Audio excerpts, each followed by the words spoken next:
In this video, I'll show you guys how you can use a green screen in Filmora 9. So I'm going to show you step by step how you can remove the green screen as a background so that you can add this to your videos. So first of all, I'm just going to open a green screen clip and I'll just go with the stopwatch one right there. So you want to have the first layer as your normal background clip and then add the green screen clip as the second layer, just like that. So if I now slide this over here, you only see the green screen clip.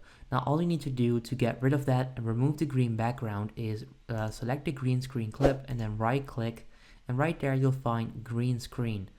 So it's right there, click on that and then there you go.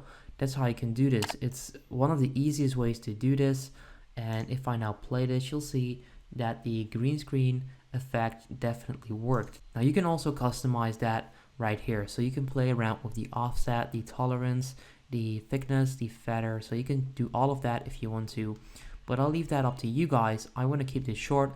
So yeah, that's how you can remove the background on a green screen clip in Filmora. If this video helps you out, make sure you go ahead and leave a like on the video.